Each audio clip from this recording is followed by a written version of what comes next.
Hello and welcome back to another review. I'm looking at the Beelink A1 Android box, and this was sent in via Gearbest for review. This is out last year, a couple of months ago I think, but there's been quite a lot of updates on this box.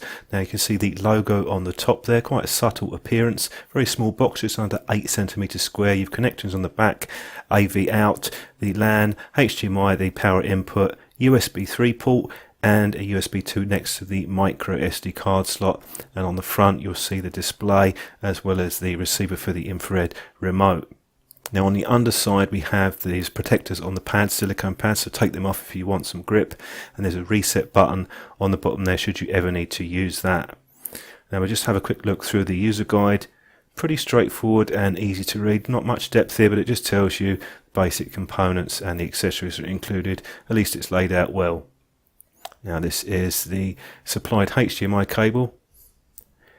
Pretty standard. This is not gold plated, very rarely do you see them, doesn't really make any difference, but cable quality is decent. And this is the power adapter.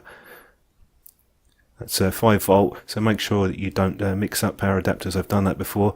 Now the remote is slightly different to many of the remotes I've looked at. It does have a customizable function for the TV, so you can program that. The glossy finish, it does feel better quality than the standard remotes, and the layout's quite nice as well. Take off the back, you have to use 2 AAA batteries. They're not supplied. And you'll see the instructions for the learn function there. You only have the volume control and the power for the TV, but at least it's something. Not a bad little remote. It's not going to replace an air mouse or a wireless keyboard, but it does have another function which we'll get onto later on. And when you press any of the buttons, you'll see the LED lights up.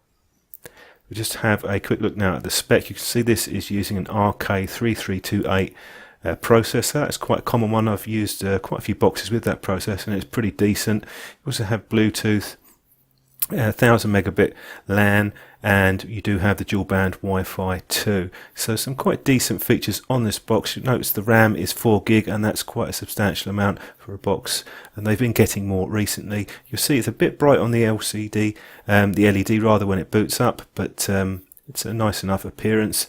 And we'll just go on to the main screen. Now I'm okay with this, I'm quite happy with it. It offers a decent amount of customization. For example, you can input your name there for the city. You have the memory clean tool down there in the bottom left. Play Store, you see the shortcut, and there are a couple of apps maybe that might not be that useful, like the camera one here. So if you have any pictures, obviously there's no camera on the box, but it will go straight to that. That's probably about the only complaint that I would have with that. It's fairly easy to navigate. You can also change the background picture, and you've got the shortcuts there for your media center, so you can specify where you're getting your media from. It could be from a network device, or it could be from a USB stick or a hard drive, and then it will populate the files that you've done there. So I think it's pretty good overall. And you can also add and remove apps to the right hand bar there, so you'll be able to add your shortcuts to that. Now there isn't that much installed on this box. I've added my own testing apps here. You could basically get very little with this box. It's pretty much vanilla.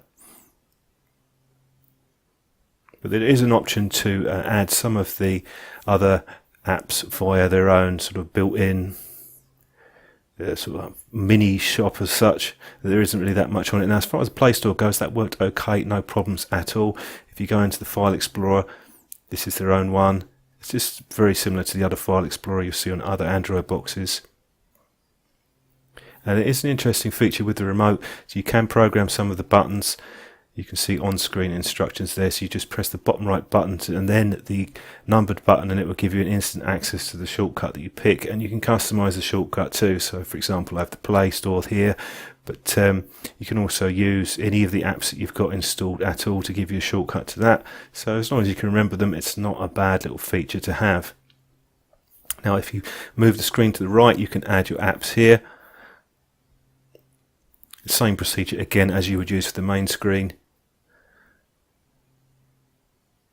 And if you go to the left, you'll see the gaming icon there with the control pad, so you could add games onto the left side. So you have 3-screen layout by default. If you don't like that, you can use a launcher. It's up to yourself. And on the bottom, you'll see we have a power button, a shortcut to the volume on the speaker.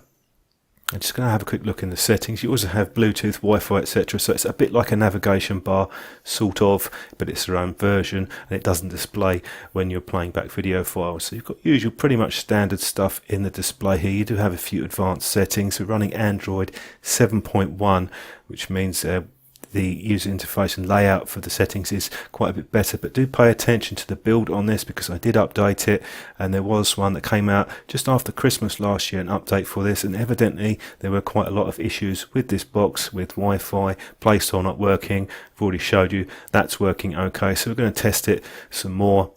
And if you press into the more settings, you go into the standard Android look. Basically the same stuff that you've had there. You probably won't need to go into it. Just in case you do, you can do the update from there as well. This is just a quick look at CPUs there, just to run through some of the specs onto the box. Now with the chip that we've got here, this is a sort of upper entry level chip or lower mid level chip. It actually does quite well, I've found, but the box itself does have a root access. You do have that, although there's no access to the bootloader. Now running some of my benchmark tests just to get an idea of the performance. This is the Bonsai benchmark, and this will give us a score at the end with the 3D performance. So we were around about 17.8, 1250, so that's kind of about average really. A bit quicker than the entry level boxes, but not by much. I've seen quicker boxes using this chipset. Onto the Geekbench 4 test. Score on that's quite good, 1563, very similar to the S905 or S905X chipset.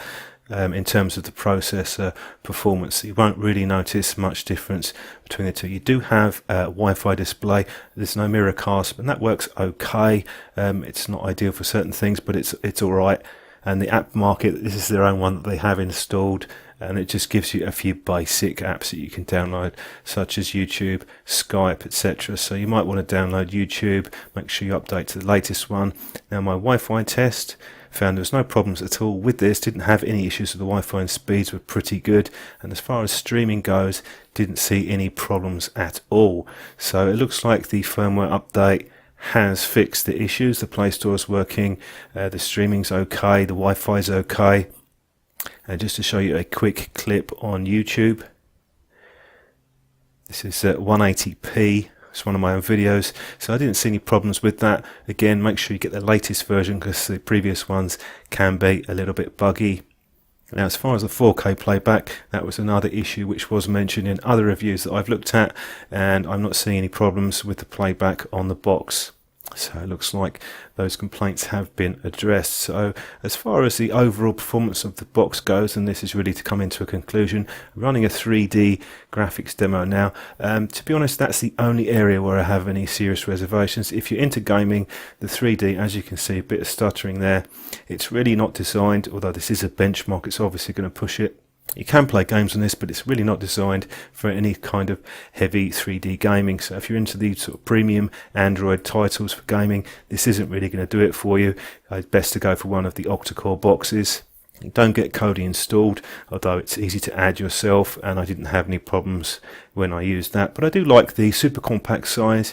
You have a decent bit of RAM, 4 gig of RAM, Bluetooth, dual band Wi-Fi. The reason the graphics are probably a bit slower is they've gone for more memory and probably a little bit slower memory, so that will impact the 3D performance. But in other areas, it's a pretty good little box if you're mainly into the streaming. Thanks for watching the video. Don't forget to subscribe, and I will catch up with you in the next one.